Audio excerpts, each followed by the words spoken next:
First things first, we want to spend a couple minutes on the grip. The grip is the foundation for every stroke we hit in tennis. The forehand, backhand, our volleys, half volleys, overheads, our serve.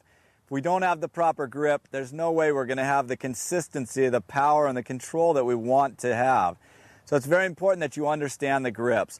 Throughout my tapes, I'll be talking about the grips and where there are. There's 4 basic grips. I want to talk about those right now. There's 8 sides to every grip, an octagon. We number those this way. Number 1, 2, 3, 4, 5 is on the bottom, and then your backhand side has 2, 3, and 4. This helps us understand where we're trying to get to in order to get to the proper grips.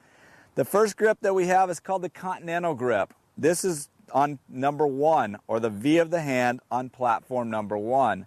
This grip is used in the serve, all of your volleys, your half volleys. If we can learn this grip, it will help us tremendously. Years ago, this used to be the grip that they hit all the strokes with, but now we've changed and go with the continental, mainly on your serve, again, your volleys, your half volleys. Anything around the net, your net game will go to a continental grip. Your slice also is from the continental grip. Then we move over to an Eastern forehand grip, which is the V of the hand right here on platform number 2. This is also called the handshake grip. So if you put the racket out and shake its hand, that's the proper grip. Sampras uses this on his strokes. This will give you a nice flat stroke. Sampras hits pretty flat and powerful. I teach the semi-western, which is the V of the hand on platform number 3. So the V of the hand, platform number 3. This actually is one that most people pick up if they've started very young, because they go, the racket's on the ground, they go down, pick it up. That's in the semi-western grip. Agassi hits with the semi-western forehand grip. Great grip. This is the one I particularly teach because you can hit the spin, you can hit the power, and yet you have that control just by generating a little more spin for the room for air. Going over further is called the Western forehand grip, which is the V of the hand on platform number 4. You'll notice with this grip, you actually hit on this side of the racket. With this grip, it's extreme and it puts too much spin on. Mainly it's clay court players that use this grip because they're from the baseline to baseline, they're going extreme topspin. The balls are going real high over the net.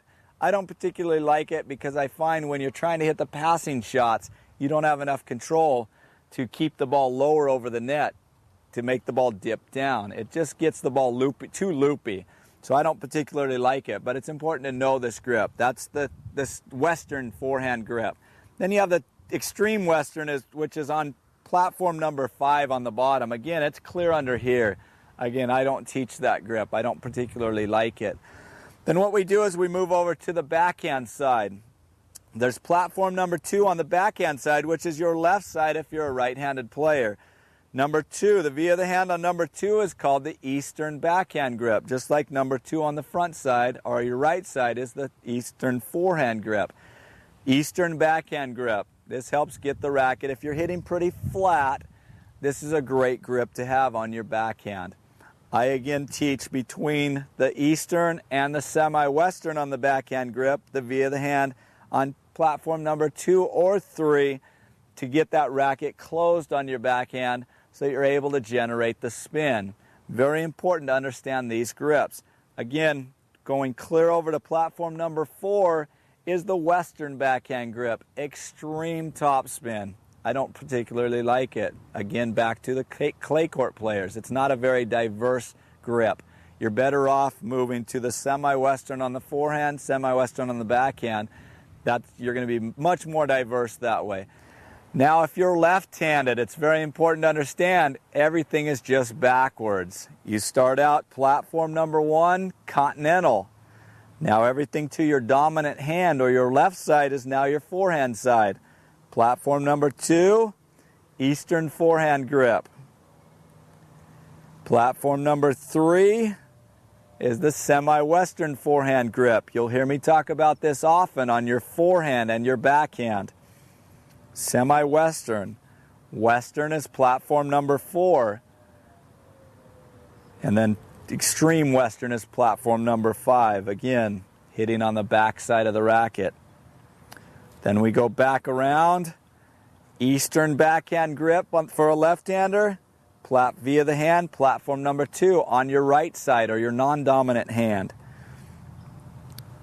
Platform number 3 is semi-Western backhand grip. Platform number 4 is Western backhand grip. So that you know, as a lefty, you're going to be just the opposite when I talk about the right-handed side and the left-handed side. Now you know the grips. It's very important that you understand these grips and learn them so that you get the racket head in the proper position. Once you do, you'll find the consistency will increase. The ability to hit these shots will increase, and you'll find you're way ahead of your competitors just by learning the proper grips.